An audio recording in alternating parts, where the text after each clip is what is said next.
सातारा जिल्ह्यातील कोरेगाव पंचायत समितीच्या सभागृहात महाराष्ट्र राज्याचे माजी उपमुख्यमंत्री स्वर्गीय अजितदादा पवार यांच्या 67व्या जयंतीनिमित्त अभिवादन कार्यक्रमाचे आयोजन करण्यात आले होते। प्रारंभी मान्यवरांच्या हस्ते अजितदादा पवार यांच्या प्रतिमेस पुष्पहार अर्पण करून अभिवादन करण्यात आले। यावेळी प्राचार्य अनिल बोधे यांनी शिवशाहू फुले आंबेडकर यांच्या विचारांचा नेता अजितदादा पवार या विषयावर आपले विचार मांडले। कार्यक्रमात सभापती रुपाली गुरव, उपसभापती रवींद्र पवार, सदस्य अजिंक्य कदम, राष्ट्रवादी काँग्रेसचे जिल्हाध्यक्ष बाळासाहेब सोळसकर, तालुकाध्यक्ष शिवाजीराव महाडिक यांच्यासह पंचायत समितीचे सर्व सदस्य, अधिकारी, कर्मचारी आणि कार्यकर्ते उपस्थित होते।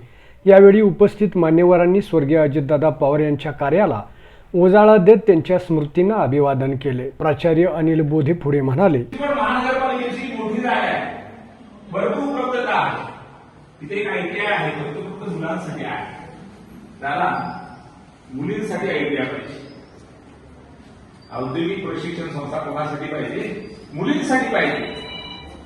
त्यानंतर म्हणणं ऐकून येतात, प्रस्ताव घेतायत आणि प्रस्ताव वाचत वाचत फोन करतायत।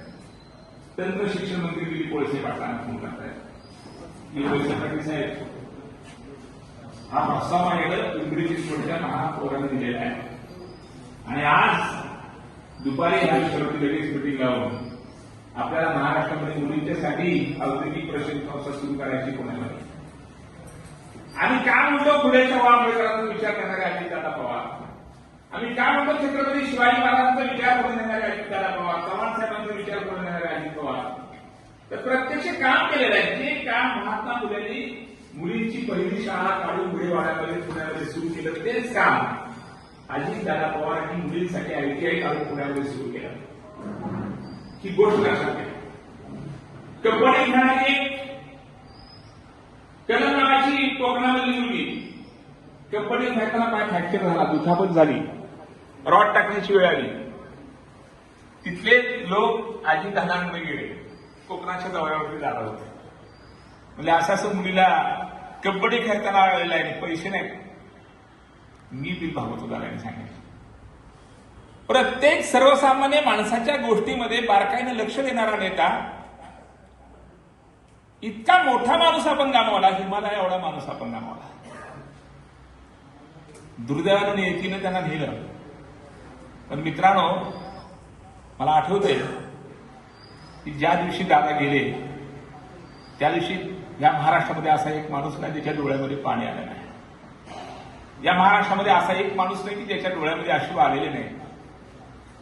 दादांचं जाणं हे एखाद्या घरातल्या आपल्या वडिलांच्या, भावाच्या, आईच्या जाण्याइतकं दुःख देणारं होतं, वेदना देणारं होतं। त्याचं कारण आहे, तुमच्यासारखी माझ्यासारखी माणसं जेव्हा मंत्रालयामध्ये जायची पश्चिम महाराष्ट्रातली, त्यांना एक आधार होता की आपला दादाही काय, आपल्याला काही प्रॉब्लेम नाही, आपल्याला काही अडचण नाही,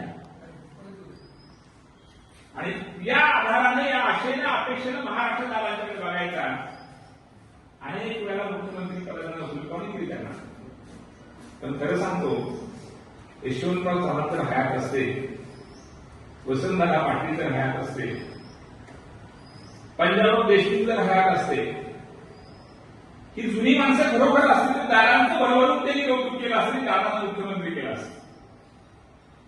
प्रचंड क्षमता, प्रचंड क्षमता, पहाटे 5 ला उठून काम करणारे अजित पवार सकाळी 6 वाजता साईडवरती जात आहेत। कोणतेही काम असू द्या, त्या कोणत्याही कामामध्ये एक महाराष्ट्राचा उपमुख्यमंत्री, अर्थमंत्री सकाळी 6 वाजता लोकांची धारणा येण्यासाठी उभा राहतो। पूर्वीमध्ये जनता दरबार दादांनी घेतला, यवतमाळ जनता दरबार कसा सोळसकर साहेब, सकाळी 7 ला अजित पवार यवतमाळ हजर, आणि सकाळी 7 ला अजितदादा हजर झाल्यानंतर 2,500 लोक दुपारी 1:30-2 वाजेपर्यंत सलग जनता दरबार चाललेला।